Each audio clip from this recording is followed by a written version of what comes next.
Bienvenue sur Zavidirous. Ici, les mots brûlent et les idées respirent. Ici, on parle d'Afrique avec vérité, avec fierté et avec feu. Des révolutions oubliées, des visages qui inspirent, des peuples qui résistent. On ne cherche pas à plaire, on cherche à comprendre. On ne répète pas l'histoire, on l'écrit à nouveau. Zavidirous, c'est la voix des consciences debout, la couleur du courage, la mémoire des anciens et le regard d'une génération qui ne baisse plus la tête. Abonne-toi, inspire-toi et entre avec nous dans le feu des vérités rouges. Bienvenue dans la révolution des esprits. Bienvenue sur Zavidirous. Burkina Faso, Ibrahim Traoré, entre révolution et responsabilité, au cœur du Sahel, là où la poussière danse avec le vent.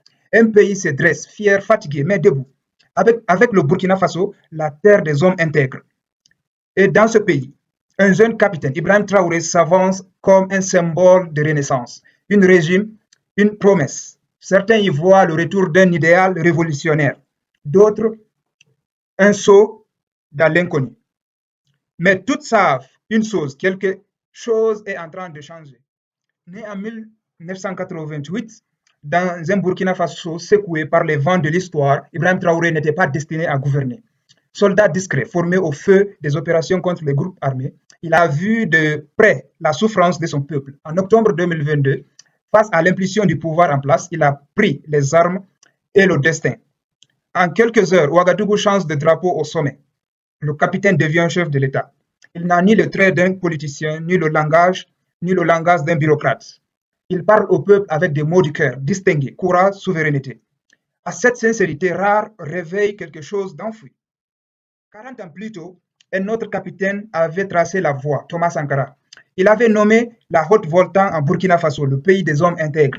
Il rêvait d'un État africain libre, juste et fier. Ibrahim Traoré invoque ce même esprit. Il parle de reprendre le contrôle des ressources, de libérer la nation des tutelles extérieures, de redonner au mot indépendant son vrai nom. Mais hériter d'une révolution, c'est lourd, car l'histoire n'offre pas de raccourci. Et dans l'ombre de Sankara, chaque pas est scruté, chaque parole pèse. Pourtant, la plus grande bataille de Traoré n'est pas la politique. Elle se joue sur la terre brûlée du nord et de l'est. Les attaques djihadistes ont déplacé plus de 2 millions de personnes, des villages entiers ont disparu. Les soldats burkinabés se battent avec courage, souvent avec peu. Dans ce chaos, Traoré promet, nous ne céderons pas un pouce de notre terre.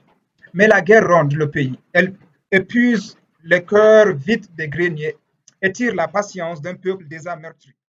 Gouverner un pays en guerre, c'est marcher sur une corde raide.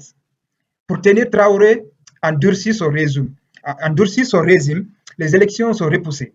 Certains opposants se taisent. Ses partisans applaudissent sa fermeté. Ses détracteurs dénoncent une dérive autoritaire. Et tous posant la même question, comment bâtir la liberté quand on gouverne par la force? L'équilibre est fragile, mais le jeune capitaine semble déterminé à ne pas reculer. Sur la scène internationale aussi, le Burkina Faso fait peau neuve. Fini le temps des alliances à sens unique. Ouagadougou tourne le dos à l'armée française, s'allie avec ses voisins du Mali et du Niger, avec l'alliance des États du Sahel, et cherche de nouveaux partenaires, notamment la Russie. Pour certains, c'est un virage stratégique, audacieux. Pour d'autres, une indépendance qui change simplement de visage.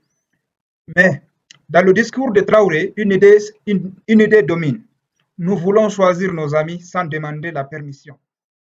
Sur le sous-sol, burkinabé dort un trésor, l'or. Des multinationales en ont longuement tiré profit. Le capitaine Ibrahim Traoré veut inverser la balance. Il exige que l'or profite d'abord aux Burkinabés, à leurs écoles, à leurs routes et à leurs enfants. Une ambition noble mais risquée, car la souveraineté économique se paye cher et souvent seule. Le défi est immense, transformer la recherche d'un sous-sol, d'une sol en recherche d'un peuple. Le défi est immense, transformer la recherche du sol en recherche du peuple.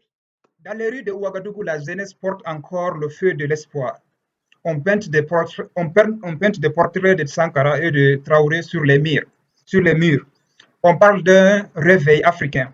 Mais l'histoire ne se nourrit pas que de symboles. Il faut des résultats, du pain du travail, de la paix. Le peuple burkinabé ne demande pas la lune. Elle veut tout simplement vivre debout, dans la dignité. Le Burkina Faso écrit une page nouvelle. Ibrahim Traoré est l'un des auteurs, mais le stylo reste dans les mains du peuple. Le monde regarde, l'histoire s'écrit. Et dans le vent du Sahel, souffle encore la même promesse, celle d'un peuple libre, fier, fidèle à son nom, le pays des hommes intègres.